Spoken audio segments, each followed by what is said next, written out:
let's pop off right now. We got to get started. We got to go. Let's go. Let's go. Let's get the people in the chat.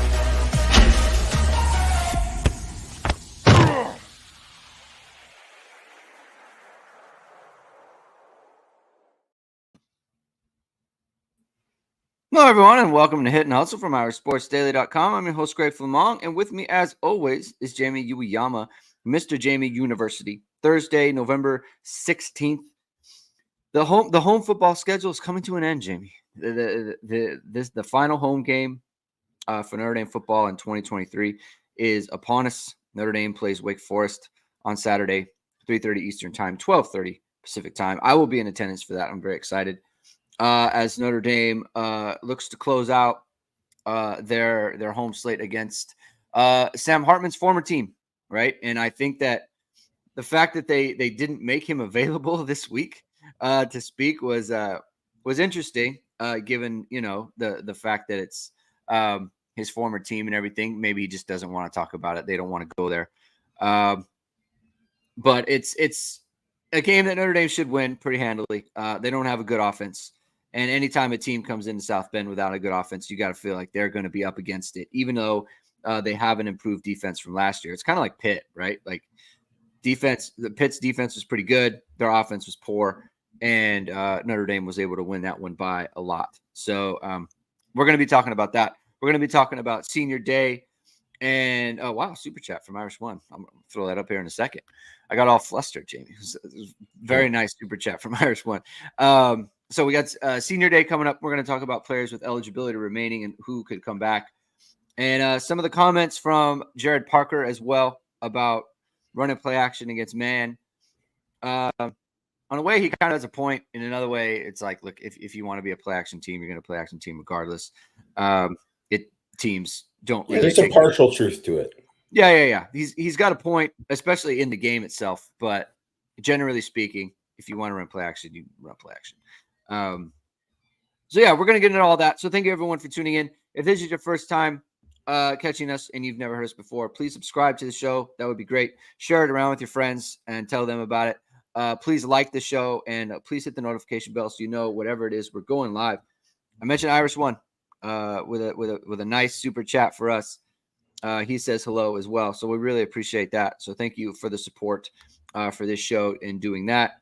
Nick Gruel says weather should be great. He'll be there. Yeah, I'm excited. Last year, I went to the game against I guess it was Boston College.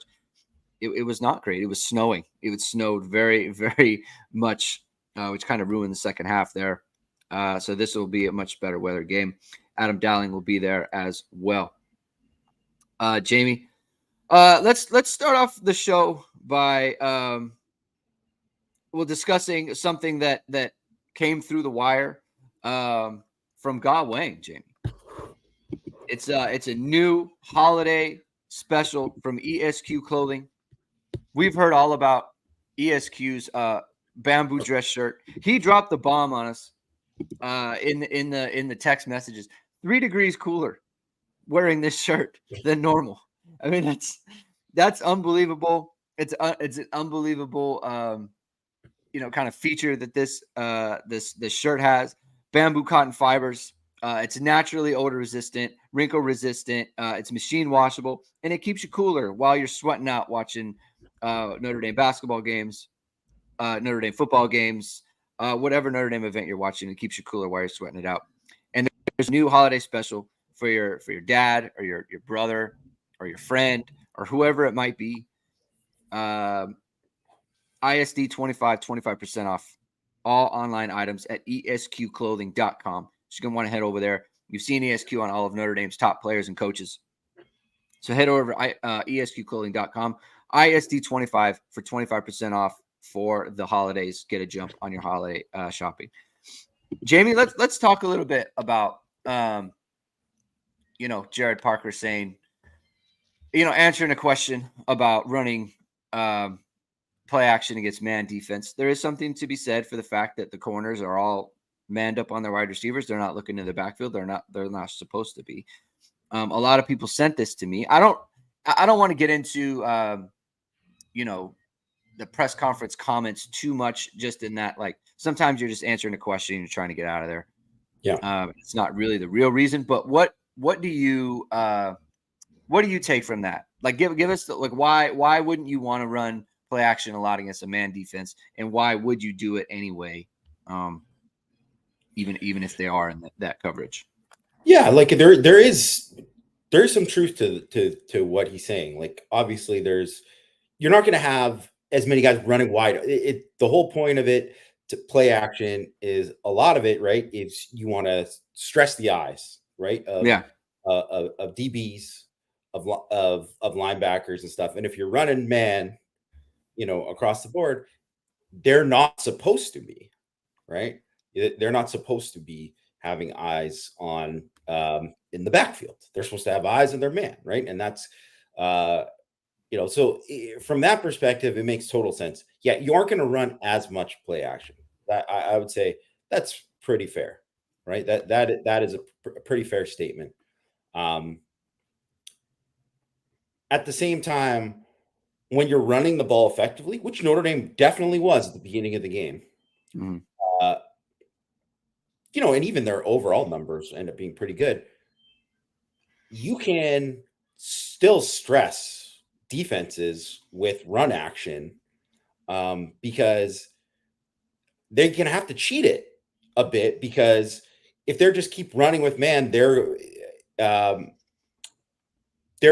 going to be big openings for the run game, right? So it's kind of why that they went empty and hit that one quarterback draw for a huge game, right?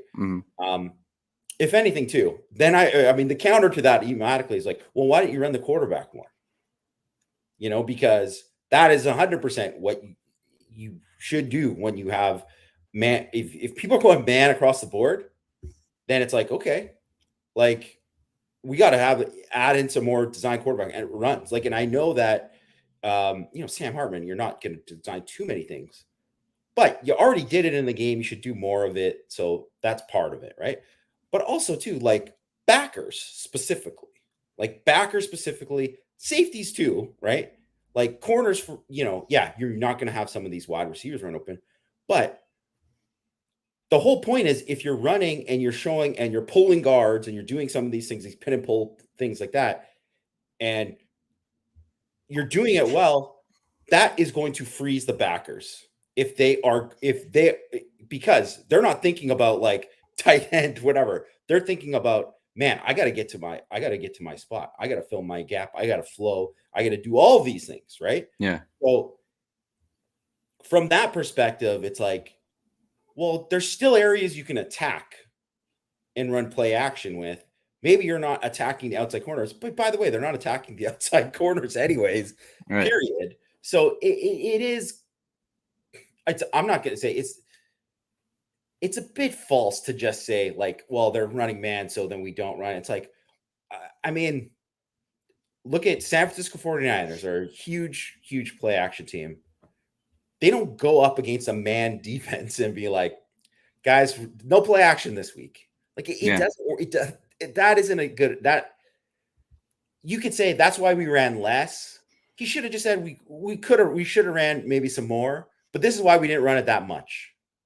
But I think one of the things right now is, I mean, I'm not there for this right now. I'm seeing video, I'm reading transcripts of what Parker's saying.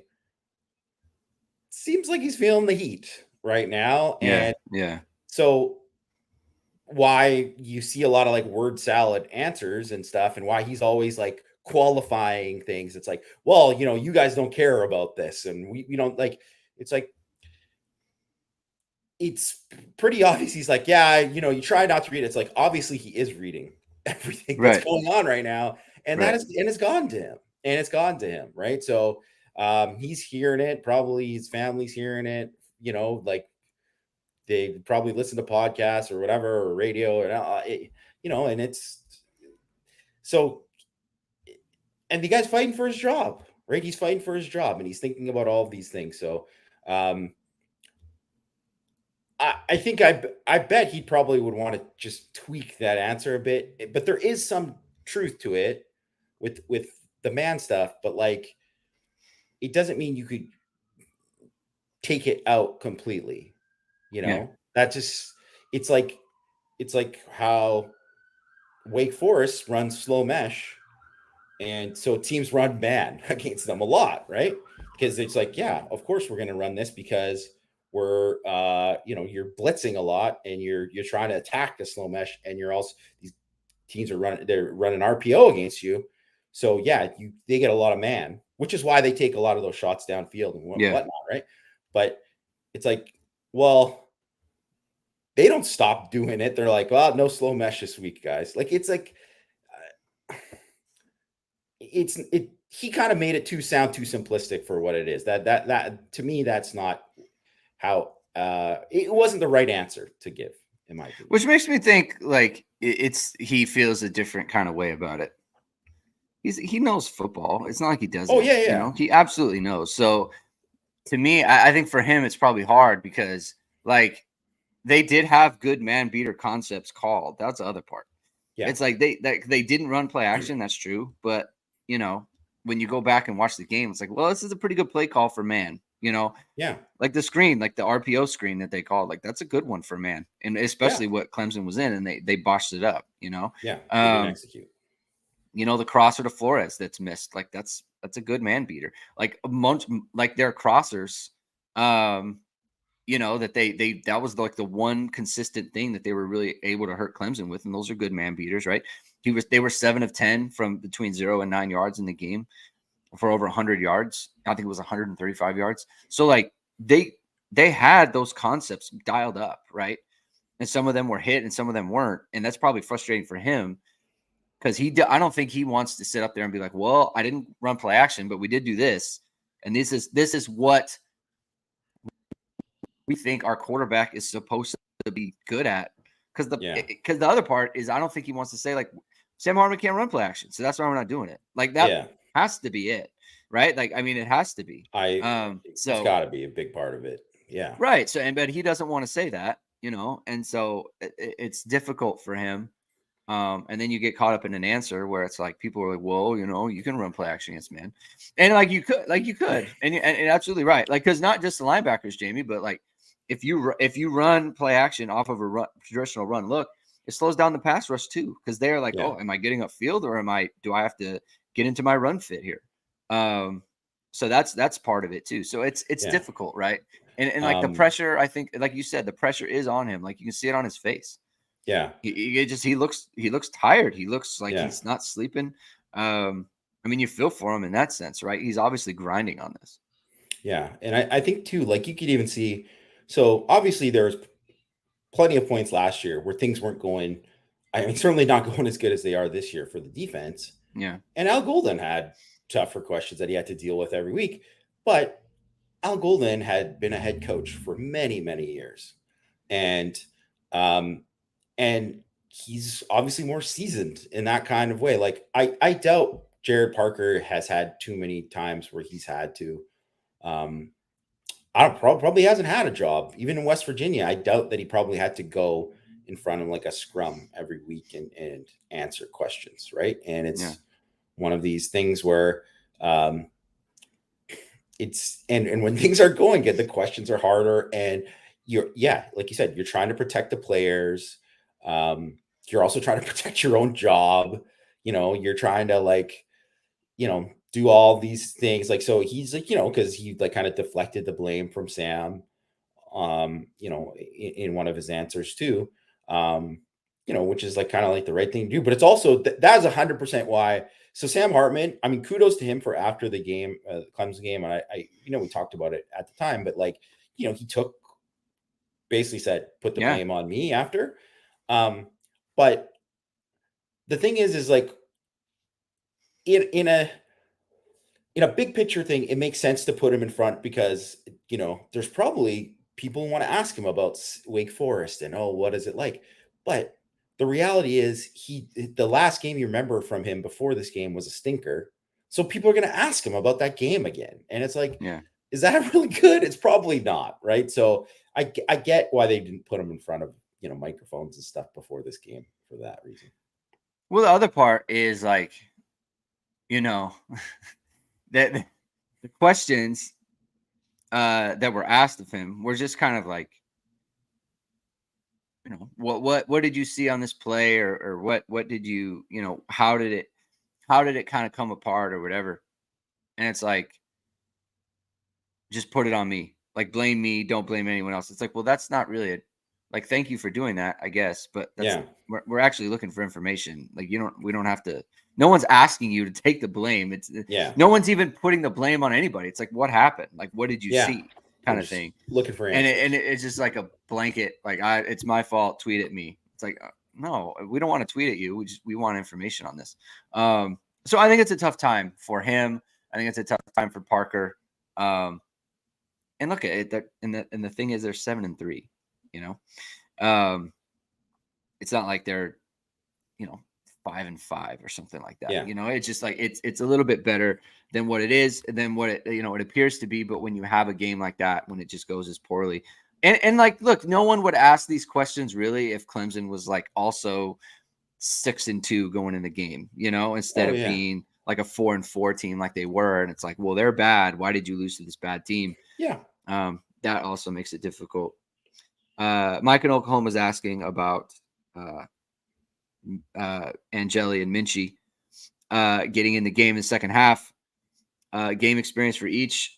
You know, we talked about, Jamie, like it depends on what the score is and how the game's going. Yeah. It's very important to win these games. You do not want to be messing around with games. Like, it matters. It truly does. And people, I'm telling you, every single year where Notre Dame has had like a situation like this where the season feels like it's over, I'm telling you, 10-3 will feel so much better than 9-4, like 7-5 or 8-5 or whatever. Like, it would just be so much better, you know, to go 10. It's very important to win these games. You have to do everything you can to win. And so they have to take that, in my opinion, that has to be the main thrust for everything they do from here on out. If you want to play Steve Angeli because you feel like it gives you a better chance to win, then go for it. Yeah, But it can't story, be it can't be just for experience for 24. It just can't. Like, he has to win. Like Nick Gurrell says, like, these games are huge for Marcus Freeman. Yeah. He get to 10 wins. It matters. Yeah. It matters. It's also, you know, we were 9-4 last year. This year we're 10-3. Like, that kind of stuff does matter a lot. It matters for every coach. Do you think the coaches on the offensive side of the ball right now, like, these guys are worrying about their jobs? Like, they're 100%. And I mean, obviously some of the guys don't have to worry, but you know what I mean, right? Like, just, it's all of this kind of stuff matters. So it's just like one of these things where it's like, I'm sure every Clemson fan in the world was probably like, get DJ out of there, put Cade Klubnik in there. And then they put Cade Klubnik in there and he immediately throws a pick, right? Like, against Notre Dame, right? Like, it's like, it sounds good in theory until it doesn't work. And then it comes back to bite you.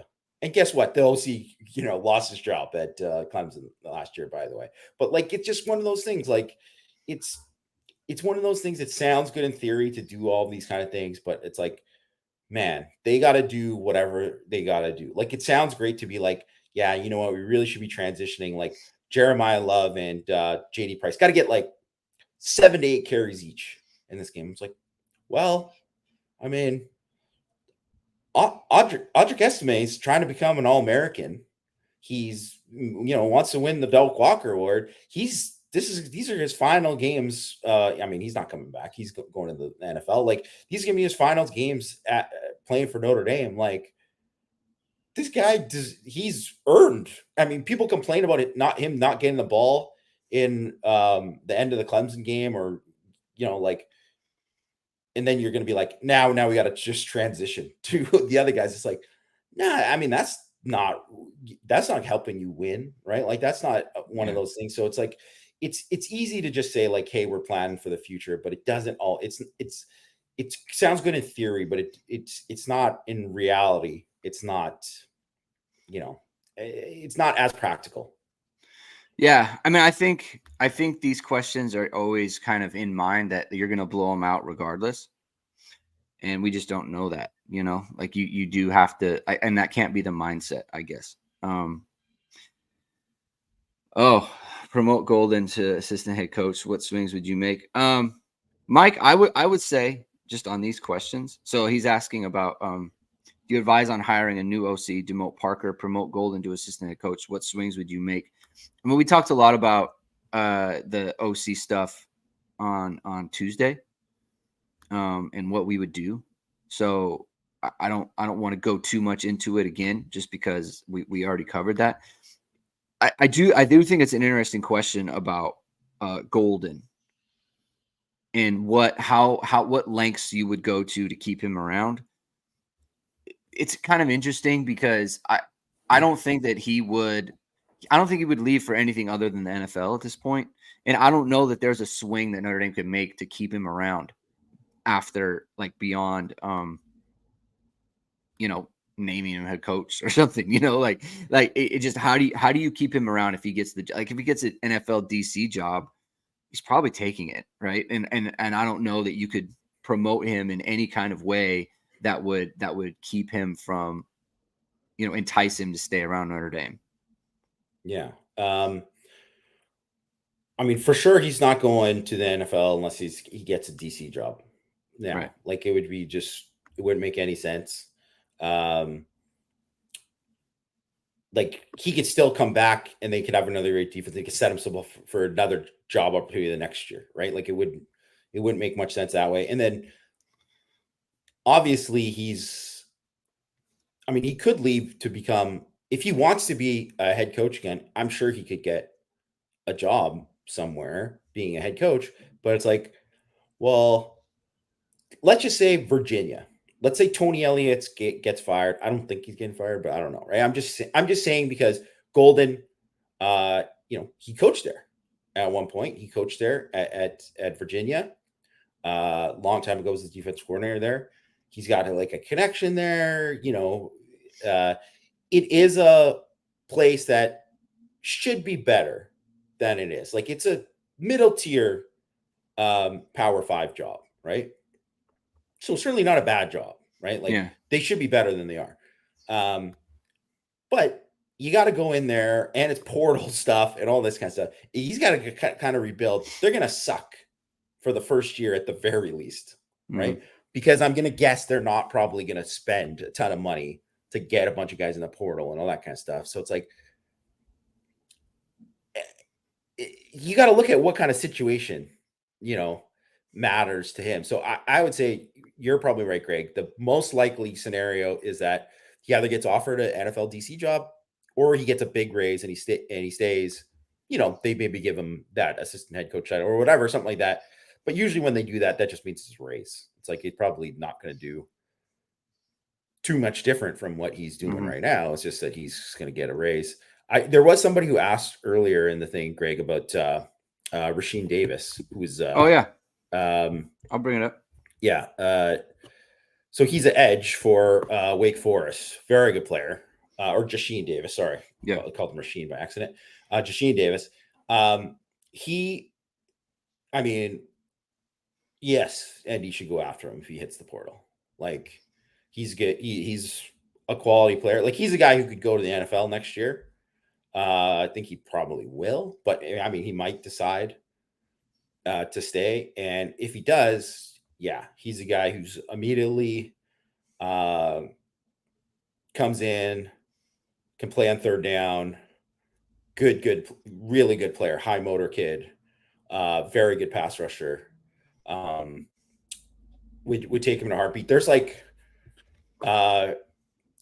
probably 3 or 4 guys on Wake that, if they're looking to kind of do the Hartman and improve their standing or go to a bigger program, that absolutely, Notre Dame should be interested in if they want. But then again, the reason that those guys you'd be interested in, because they're all NFL guys and they're all kind of they could go, but they could decide to stay. They're all in that kind of camp.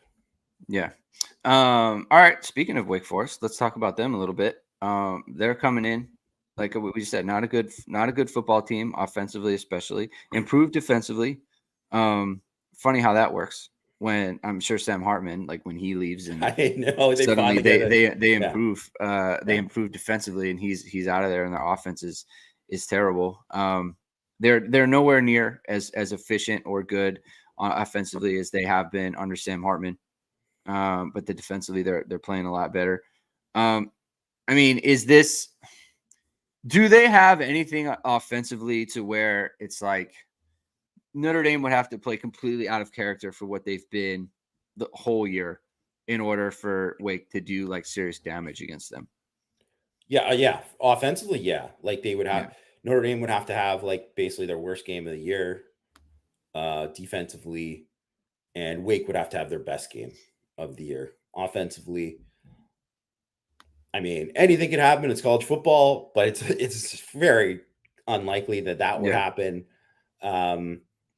They just have too many. They're not as good up front as they were, but I think they do have a couple good players up front. Mm-hmm. The main problem for them is quarterback.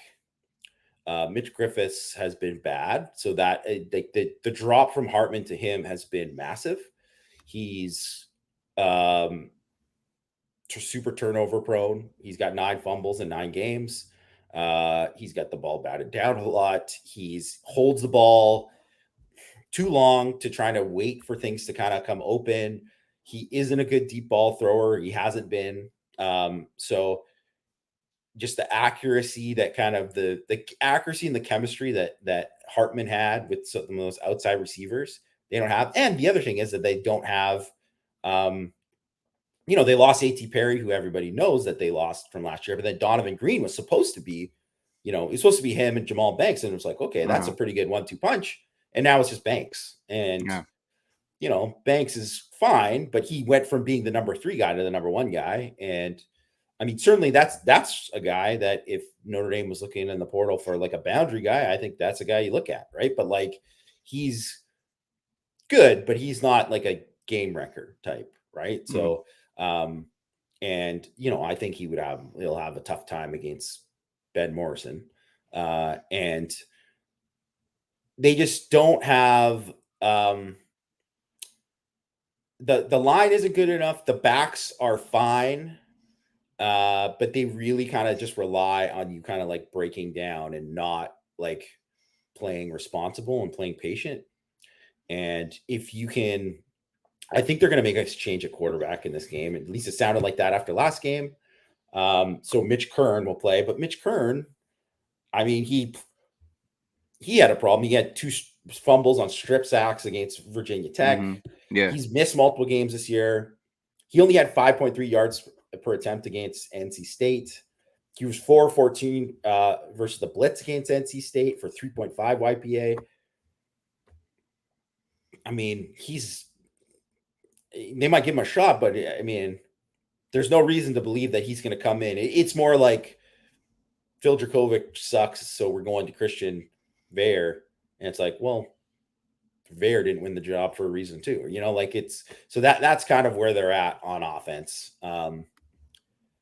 I would be surprised if they score many points against Notre Dame.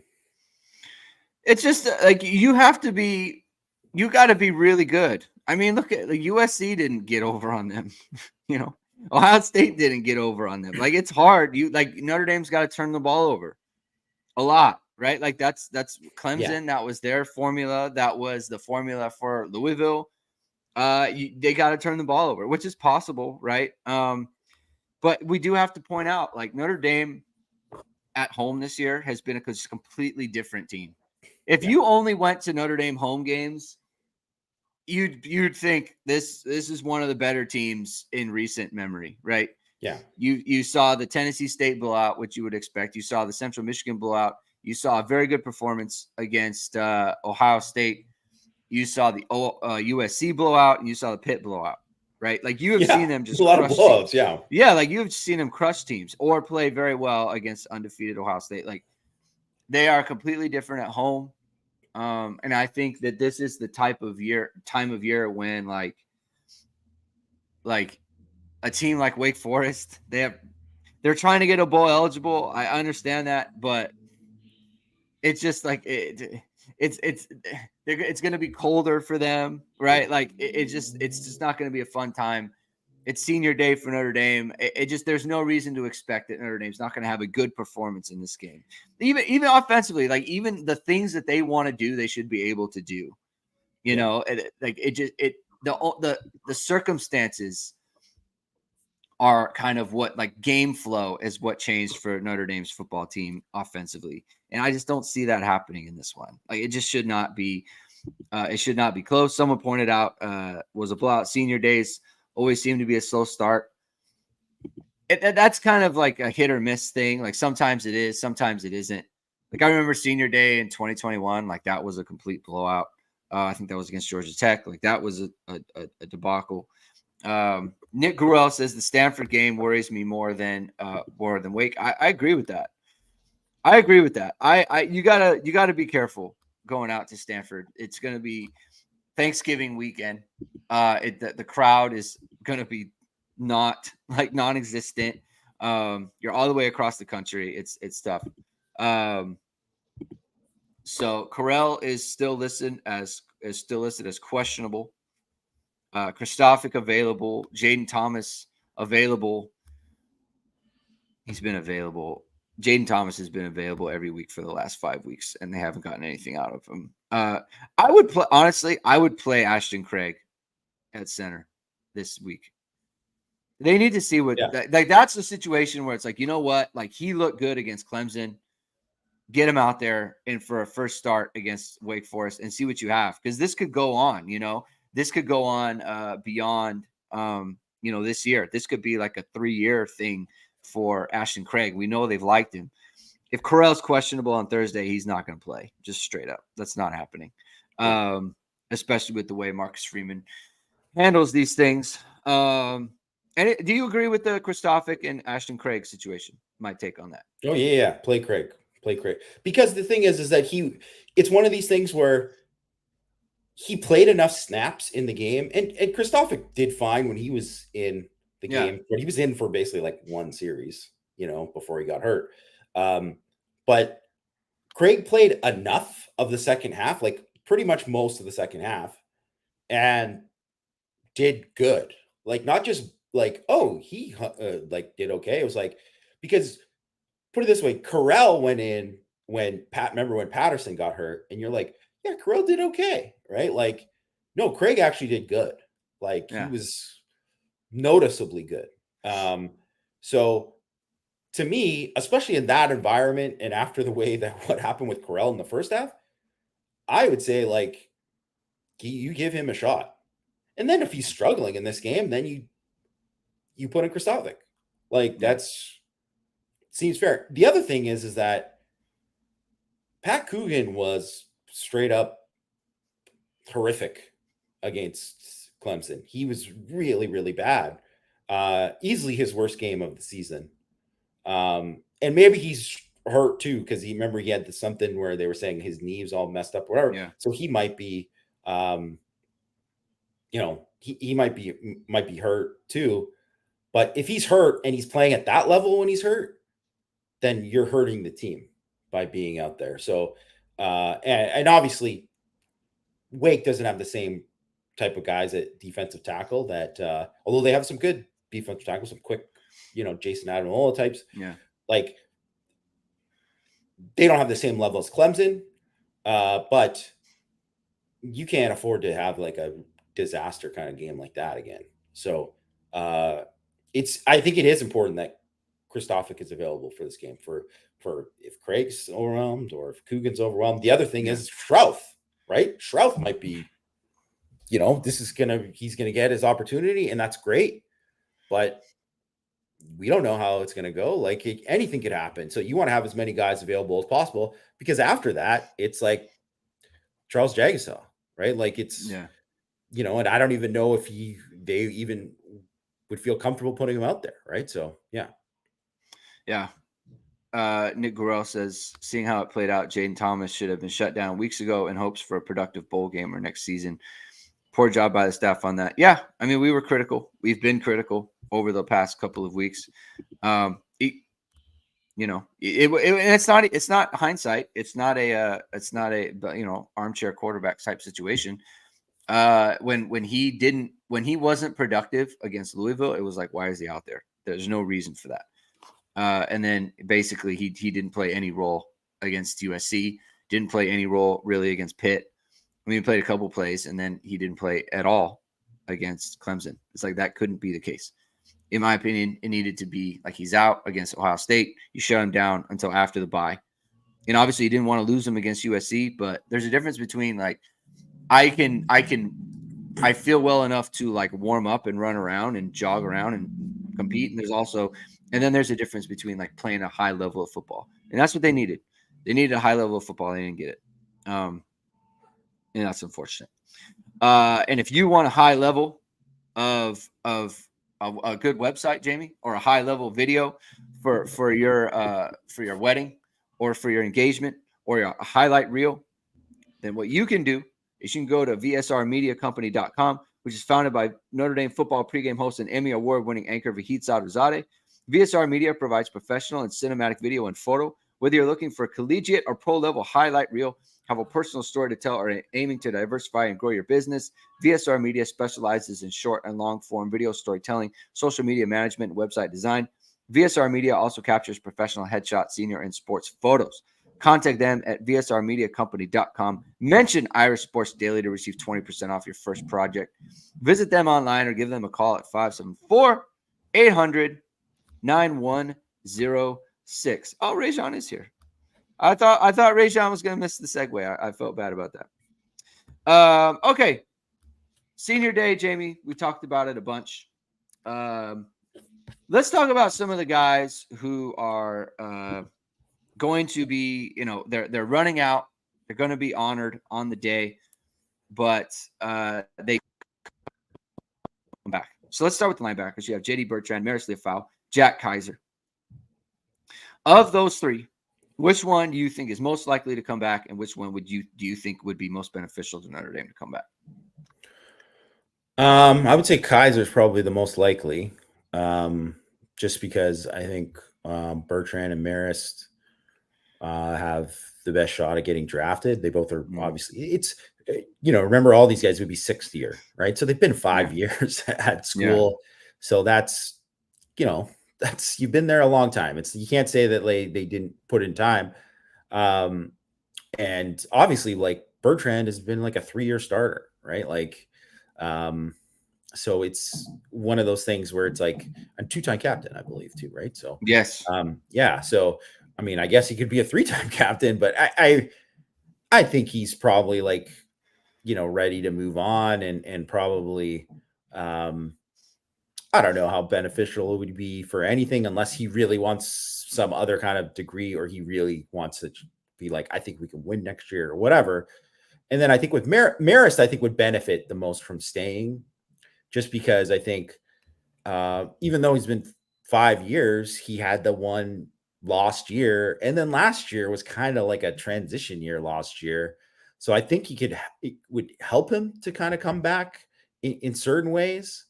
But it's not like, kind of his the money position where he's kind of like the hybrid guy. It's like, well, they do have other options for that. They also have like Kia is kind of going to be that if he comes back, and could kind of be that too. Right. So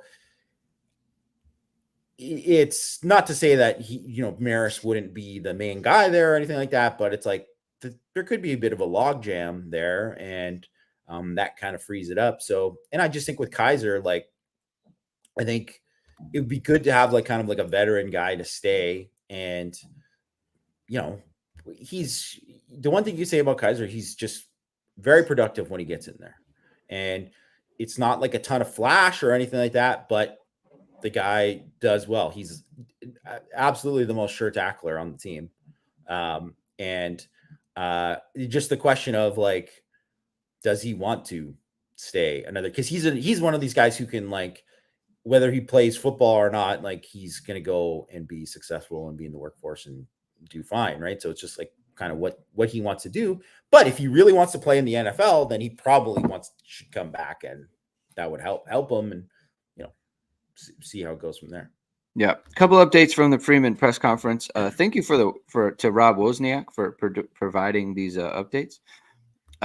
Search for a new strength coach will ramp up after the regular season. Pleased with interim Fred Hale Jr.'s work. So they're gonna hire a new strength coach, as we surmised on Tuesday, but that's kind of official from Marcus Freeman. So that's gonna ramp up. Rocco was a torn MCL, which is important for him in terms of being available for next season, right? If that's an ACL, you got to think that his 2024 is basically gone. But with an MCL, that he's going to be able to get back a lot sooner. So that is a very good, maybe even good news. Yeah, maybe in the spring. He'll probably be available in the spring to do work, and he'll be able to work out and that sort of thing. But I don't know how much work they'll actually do with pads and playing. But by fall camp, that's a big deal for Rocco. Some other players, Jamie, that could be back for Notre Dame next year, who will be running out. Chris Tyree is one. I think it's universal. Everyone would love to have him back. Like, we don't have to really have a debate about that. In my opinion, I don't think there's. I mean, I guess there's some chance he goes pro. I think he's either at Notre Dame or at another school next year. Yeah, I completely agree with that. Yeah, so I think that he'll find his way back to Notre Dame. I know there's been some rumblings that he's looking around, which I think he should. Frankly, he should look around and he should see what's out there. But I think he'll head back to Notre Dame. I think he's been at Notre Dame. He knows the staff. I think he has greater value at Notre Dame than he would at another school of a similar stature, if that makes sense. Yes. So like he could go to like a smaller school or like a less not as big time football program as Notre Dame.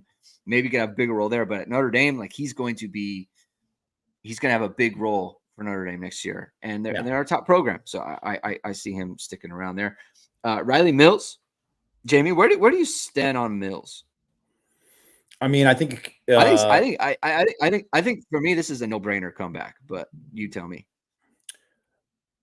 I think it would help him to come back because, I mean, certainly I think he's a draftable player, but he's not like a guy who, just production-wise, he wouldn't be like a day two guy, but he could end up being a very high pick if he just kind of things fall in place. If he makes the same kind of jump that he did this year, then he will be a very high pick because he has improved leaps and bounds this year. Just as an overall player, he's a way more complete player than he's ever been.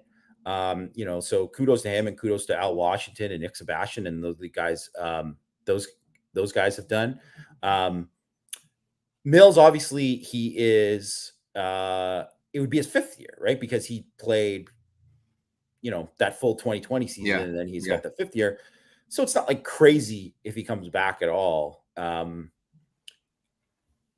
It's just kind of like, where is he at? Does he want to like go move on and like, just move on? If he wants to move on, then fine, whatever, right? But like, I think it would benefit him personally to come back because I think he can do more, right? And I still think too, like, I mean, it's tough because Cross is obviously the interior guy playing on third down, but Mills has third down value too. Like he could rush on third down. He's a better pass rusher than a lot of people give credit for.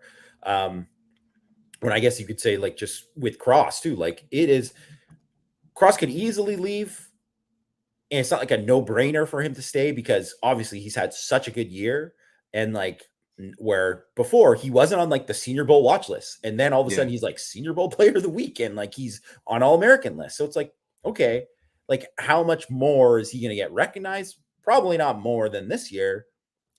At the same time, he is probably not going. He's not going to be a high pick no matter when he goes, right? Just because he doesn't have the measurables.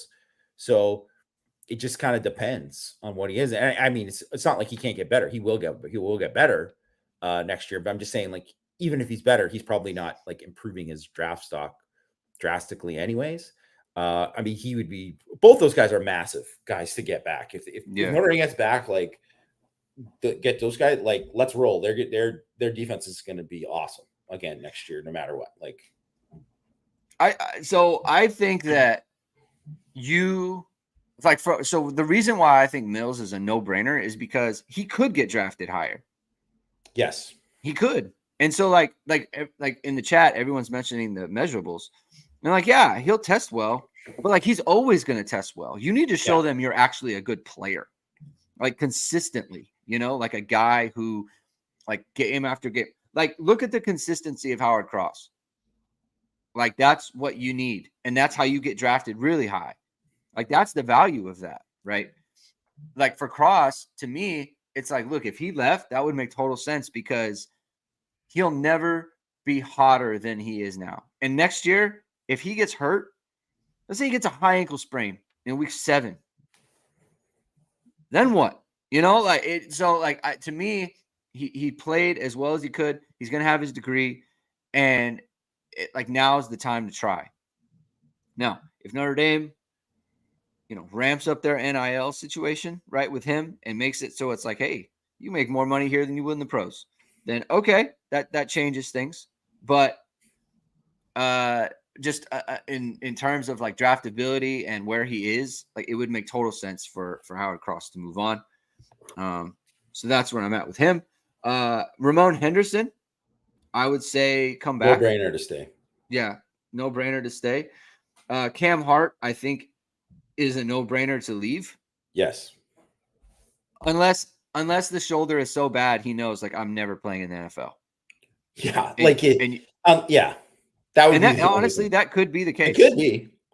Yeah, it's not a talent thing. It's a shoulder thing. If the shoulder is so bad that he can't play in the NFL, it's like, yeah, get paid to play at Notre Dame one more year.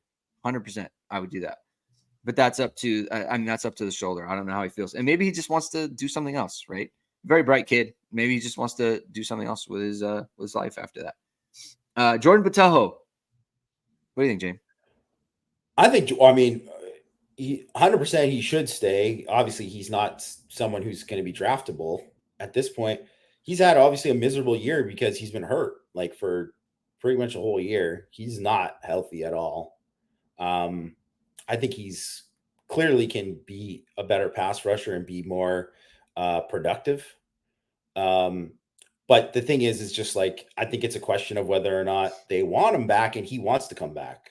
Yeah. Because I think they probably do want him to come back and would love to have him back. And I think that with him, I mean, does he want to be in South Bend for another year? Like, does he want to do like that? Sometimes it comes down to that. It's like Kevin Austin, perfect example. Man, it was an absolute no-brainer for him to come back. Like, it was a stupid decision to leave. He absolutely could have came back, could have had a monster year, he might even been like a day 2 pick if he could have played himself into that next year. But he left, and yes, here's a guy. He tested well and did all this kind of stuff. Didn't matter because the film wasn't good enough, and there wasn't enough film there. And he should have come back, but the guy was just like, man, I like barely got out of here alive, like with all the stuff that happened with him. So it's like, I get it, why he would leave and why he chose to leave. And it just, wasn't that just kind of like how Justin Admirola, like could have came back. Sure, they would have taken him back. But it's like, he was just done. He was just like, yeah, my brother's gone too. Like, I don't like, he was just done. And even though like he thought he was going to get drafted or have a shot again drafted, but it just was, he was never, it didn't matter if he came back or not. He just doesn't have the measurables that anyone was going to kind of want for that kind of thing. Yeah. Nana, because of where they're at the position, I think they have to ask him back. Yeah. So they have to ask him back, but I think it's pretty obvious he's not a starter level player. He's a good rotation player, a solid rotation player. He can help you. He's a good player versus the run. He doesn't have the traits to be a good, a high level pass rusher. But right now, you're looking at that position.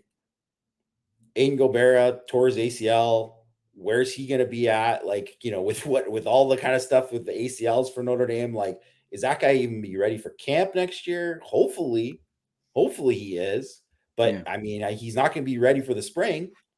So you don't know what you're going to get out of him. I mean, Tyson Ford, I would say not trending good with Tyson Ford. If you're on the scout team and in your second year, when you kind of had some of these other opportunities to maybe bump up and he didn't, that's not a good sign, So it's not to say that it's over for him, but it's like, it's not a good sign that he's going to be a starter level player is what I'm saying for next year. Right. So it's he's in tough. He's got to have a monster offseason if that's what's going to happen with him. I think that you'd have seen him. I think you'd seen him, out there in like a real way by this point. And it just hasn't been. It just hasn't been there. Yeah. And then really, like, you're looking at maybe like a Brendan Vernon or something like that, or they're moving over a Viper to play there or whatever, right? Like, so they don't really have a lot of options. I think they have to go into the portal and try to get another end, in my opinion, and probably ask Nana back too, just because Brandon Vernon might end up being whatever, but he's best position might be 3 tech, right? So it's just like one of these kind of things too, where I think you got to get, as Jacob mentioned too, not a great influence in the locker room, but it's like he was asked about it, and it's like, well, he's gonna I think he's pretty realistic. Like, I think he kind of knows, like, I'm maybe not an NFL guy. Yeah. So I think he's realistic about it. So he's got to like want to can he do something more with, a master's program or something like that to do it, because it's a 6-year kind of deal, right? So is he going to do it? We'll see. Yeah. No brainer to me, Xavier Watts. Please do.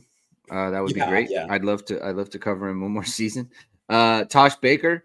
That's an interesting one. I don't know. Like, I don't know where he's at. Like, I don't know his situation. Carmody's on here. No. Carmody's they're not going to ask him back. Interesting. Clarence Lewis. Yeah, that'll be interesting. I kind of think of where they're at right now, that they kind of have to be like, we want you to stay. Like, I think they would ask him, but he's in a tough spot. Like, well, he's not, because he's not going to be. He's obviously not going to be a starter, right? So he's not going to be a starter. They could kind of play it like, hey, you could be the nickel next year, right? Like, because right now he's the only guy who would return with nickel experience. But do I think he's probably going to beat out, like, maybe if they move Mickey inside, or if they Micah Bell maybe coming up, like, do I think he's going to end up being the nickel? I would lean no, to be the full-time nickel. But I do think that, like, so like Chance Tucker and Ryan Barnes, I mean, I think if both those guys have their degrees, then they're gone. Yeah. Right. So then they're gone. And I'm not sure what the status of their thing, probably, I think, based on when their timing of when they came. But if they have their degrees, they're gone. So if that's the case, then you have only, and Lewis isn't there, then you have only 6 corners on scholarship if the 2 guys that they're bringing in this year, right? And then the Micah Bell, Christian Gray, Mickey, and Morrison. So 6 corners is not enough to have on the roster. So I think he's weirdly an important guy, unless they can go out and get some people. Mm-hmm. So the other thing is too, is like, so Joe Bro mentions like let Lewis go. I mean, no, you know what I mean? Like, if you'd want him to stay, because he could just play in a pinch, and he's not a bad football player. He's not a high level football player. He can't play your boundary. He can't do that. But if you had to play him in a pinch at the field corner, he could come in the middle of a game, in like a big game, and you're like, man, Clarence Lewis made a big play here. Like, he could do that for you. Yeah. You don't have too many guys not too many people have guys that you can point to who can do that, right? So I don't know. Like, I think he's like weirdly kind of like a key guy. And if they don't, and he decides to kind of move on or, go somewhere else or wherever, he would be like, like they got to replace him. Like they would have to get somebody else, like some kind of other, like Thomas Harper or veteran or whatever. Yeah. He's a classic, like, if you want to, let's go. Like if you want to come back, then do it. Because he, like you said, there's utility there. Like another person, like Devin Ford is on here. Like if he wants to come back, fine. Your role is your role, and you know what it is. You want to come back and do that, then great, awesome. Let's do that. Antonio Carter, like I do think you bring him back just for the athletic ability, like just for special team stuff, right? Like that, I think that matters. You brought him in for that specific reason. So like let him stay. Zeke Correll. If it's Ashton Craig and he does 3 years, 3 games, and it looks good. It's just I don't know if he wants to come back and compete with them, that's fine. But it just, to me, it's like they would go with the youth there, and they would say, Zeke, like, it's been 5 years, like, thank you for everything. Like, let's find something else. Maybe you could be like a GA or something. Like, to me, it's just like it's trending that way. It just like I thought this year was going to be kind of a leap year for Zeke, and it just hasn't happened for whatever reason. Maybe there's injuries involved there, but it hasn't happened for me. What do you think about that? I just think he's the kind of guy that he's kind of like, he's maxed out in terms of what he can be physically. He just was always a guy who was kind of like, that was always going to be the question with him. It was like, man, this guy's a tough kid. He gets after it, but can he get big enough?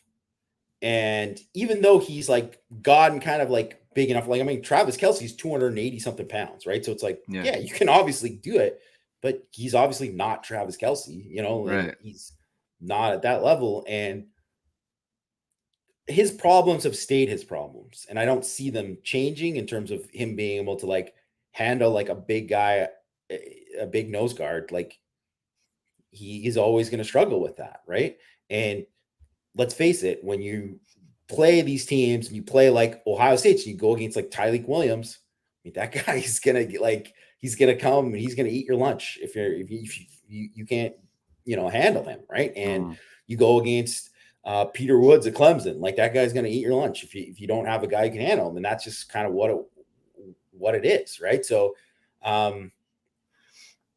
I mean, I could see reasons for bringing him back for all of these kind of reasons. Like, I mean, the guy's played a lot of football and he's obviously a smart kid, and, you don't see him make assignment errors. He doesn't make assignment errors. Right. Like, but I just think, like specifically if you're like,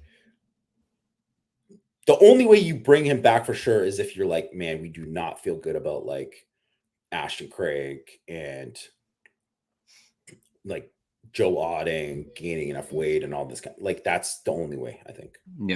Yeah. Because once you're a starter and you're not projected to be a starter, no one wants to come back for that. No one wants to come back for that. It's so Christophic, I view kind of the same way. Like you're gonna be a backup to someone. Like, do you want to do that? Probably not. So of all these guys, so Nick Gruel asked a question. What position players should Notre Dame focus the most to convince to stay one more year? D-line and Watt seem like obvious choices. Any others I'm missing? I want Kaiser 1 year with Bowen and Osbury. For me, it would be just, I think you need one of these linebackers to come back. I don't think it'll be Bertrand. Honestly, I would ask Maris and Kaiser both to come back. Yes, I would. Those other two guys, like the Drake Bowens and the Jaden Osbury's, like, we just didn't see enough from them to say like, okay, like they're ready to come in. And maybe the staff has, and that's fine. But I thought we would have seen more of those guys, and we didn't. And so it's just like, you can't say, oh, definitely that's going to happen. Haven't seen enough from Jalen Sneed there either, So I think they have a lot of talent there, but I don't know if it's like they're ready to go. I would ask both of those guys. I think Tyree is a no-brainer. Like you really need to do a lot to keep him around next year. Watts is another one where do everything you can kind of thing. Do everything you can. Mills and or Cross, do everything you can to get those guys back. And then I don't think I'm missing anybody else from this where it's like, oh yeah, must have. I think that's pretty much it. I mean, Cam is just like, I don't know, like what to even say. Like if I guess do everything you can, but I don't know how he feels about it. He's like earned the right to just kind of. I think they probably are just like whatever they would just say. If he says I'm going to go, they were like, all right, man, you did great job. Like great, good luck. Like we're so thankful, right? That's fine. I mean, the guy's been a 3-year starter too, right? Like it's not like it's like you want to come back for a 4th year to start. Like it's like when you're probably going to be set up to be, you're going to get picked. So, and like you said, as long as the shoulder stuff, right? Like, I think all the guys we kind of mentioned, I think we kind of went over everybody that was the key people, and I really think it's Cross, Mills, Tyree, Watts. And then there's a separation after. I mean, you could throw Marist in there too. Yeah, I would say that would be my top 5. And then after that, like that would be. I think there's a gap, but certainly there's other guys too that you would take. Yeah, but I think those are guys. If all 5 of those guys come back, man, that it really specific. I mean, obviously specifically for the defense, man, that sets up great for the defense for next year. Yeah. All right, everybody. I think that's going to do it for today's show. Thank you, everyone, for tuning in. If you like what you heard, please hit the like, hit subscribe, hit the notification bell. Links to the podcast are in the description below. Jamie, we're still efforting to find out what we're going to do for the post-game Saturday. There will be a post-game of some kind. I'm still trying to hear from Notre Dame about exactly how we can do this with me being in the press box. But we will have something. That is confirmed. So look out for us on Saturday for the post-game show. And then check us out on everything else after that on irisportsdaily.com and our YouTube page. Have a good weekend, everybody. Enjoy the game on Saturday. Keep hitting and hustling.